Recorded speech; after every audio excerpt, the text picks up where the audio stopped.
John Henry had a little woman.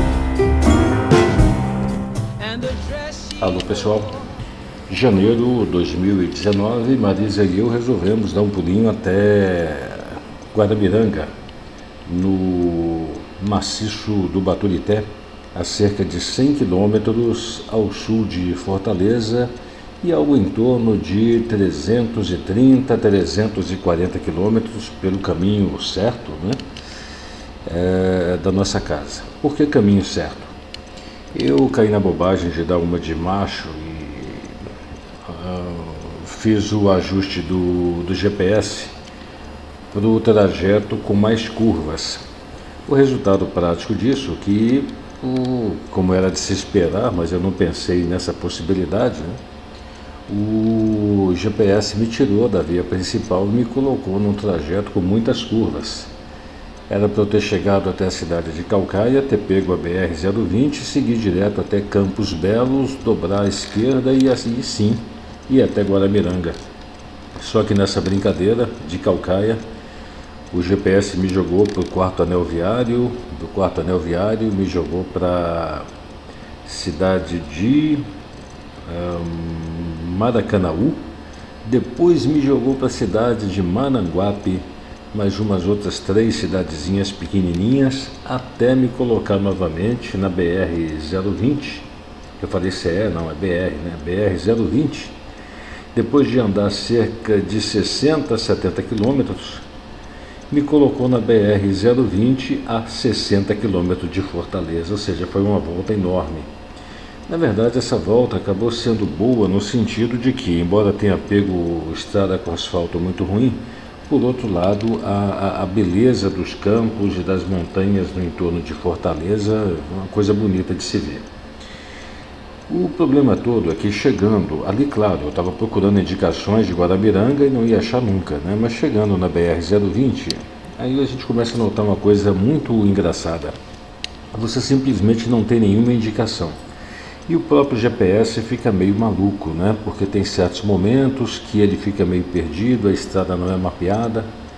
E a verdade é que você sabe que está na direção certa, são vários caminhos para chegar até lá, você não sabe se está no caminho certo, mas sabe que está na direção certa e fica-se meio perdido. Quando você, em Campos Belos, já tem uma indicação de Guaramiranga, você entra, a partir disso não tem mais indicação nenhuma para nada, você não sabe a quantos quilômetros, você não sabe se é esse o caminho mesmo, né? E assim por diante. Tem que confiar pura e simplesmente no GPS, que por si só não está muito bento não, sabe? Assim foi feito. Isso mostra aquilo que eu critico de vez em quando. O Ceará tem lugares bonitos, né? Como esse, que para mim é fantástico, né? A paisagem é absurdamente linda, dentro daquilo que eu quero, né? Que é justamente essas cores do deserto, esse contraste das montanhas. O Ceará é um estado, aliás, o Ceará não é o Ceará, são vários Cearás.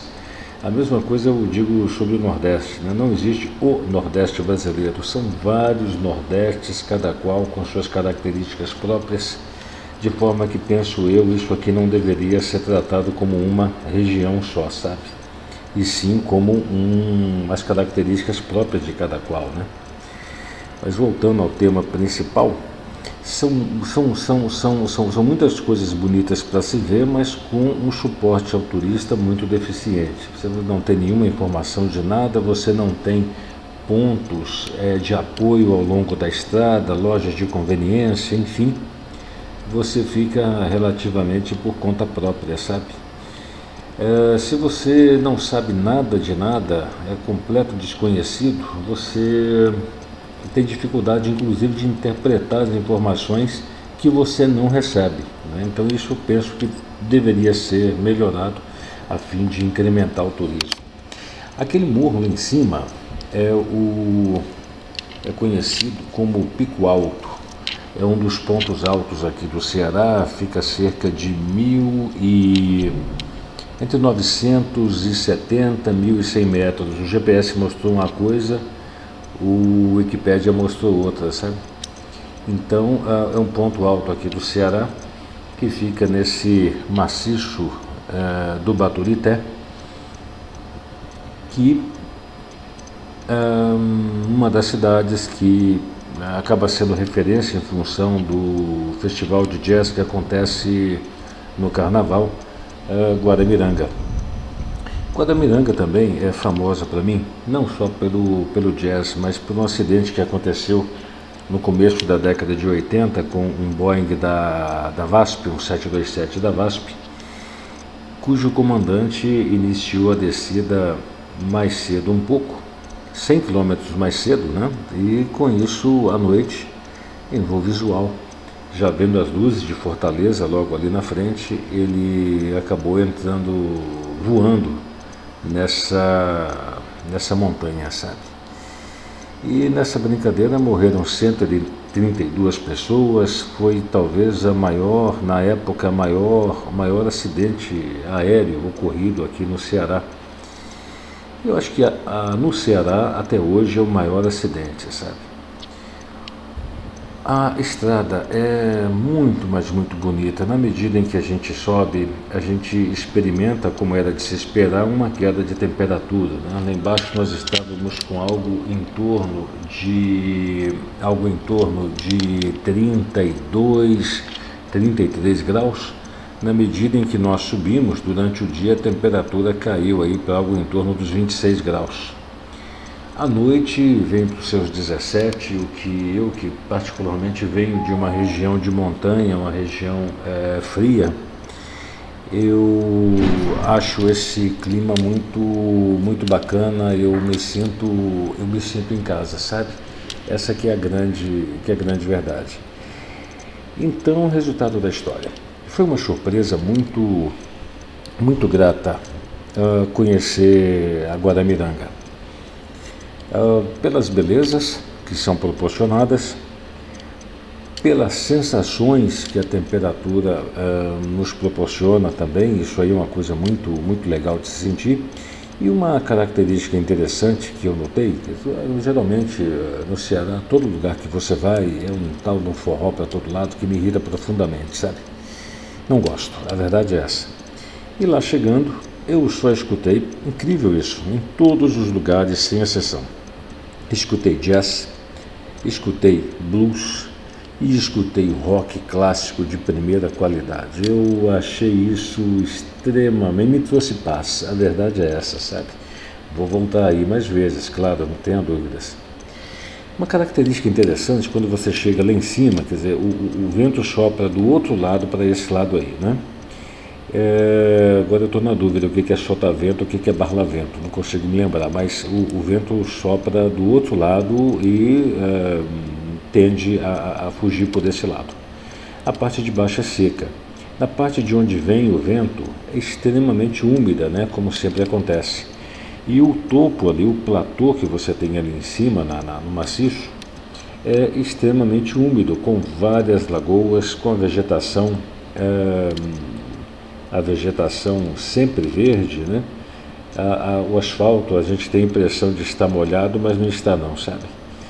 Então é interessante, isso a gente encontra no Ceará, na faixa litorânea, pouco mais de 100 quilômetros, não em linha reta, 100 quilômetros por estrada de Fortaleza, e com essas características, né? Isso me fez pensar nas coisas, sabe? A primeira coisa que me fez pensar é que não é tanto a latitude onde determinada localidade se encontra que vai fazer com que o clima seja quente ou frio, e sim a altitude, mas a altitude só não é o determinante, porque 900 e poucos metros não é uma altitude assim tão significativa para ter uma queda de temperatura tão expressiva.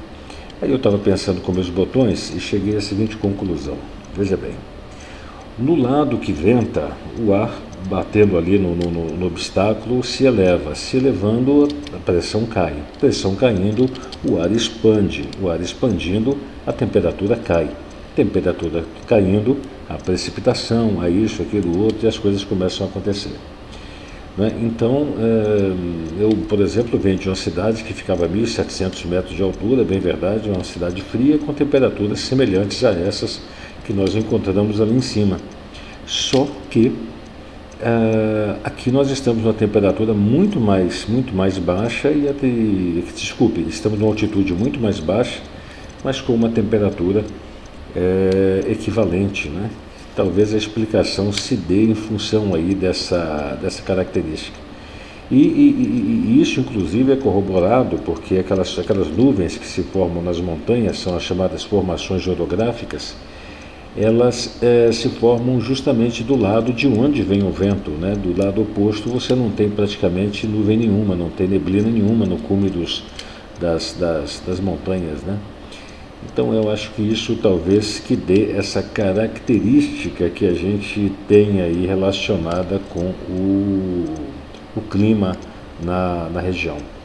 A cidadezinha é uma cidade muito simples, praticamente assim, ruas funcionais mesmo, nós encontramos só duas, com possibilidade de bares, de restaurantes e tudo, mas ainda assim, para os padrões assim habituais do interior do Ceará é muito bom, mas com apelo turístico talvez pudesse melhorar um pouquinho mais, sabe? Os preços, as pousadas são carésimas, mas carésimas mesmo para aquilo que elas oferecem. Poderia ser muito menos, sabe? É o grande óbice da coisa. Mas acontece que é assim mesmo, afinal de contas é um lugar chique. Gente, coisa chique é ter algo bom pagando barato. Chique pagando caro é burrice, é andar para trás. É assim que eu penso, sabe? E nesse ponto já estávamos nos dirigindo para a nossa pousada, que fica na zona rural, mas pouco mais de 800 metros da cidade só. Foi uma opção muito, mas muito interessante, cara, como eu disse, mas que nos trouxe paz, não tanto conforto, mas nos trouxe paz. Gente, muito obrigado e até uma próxima oportunidade.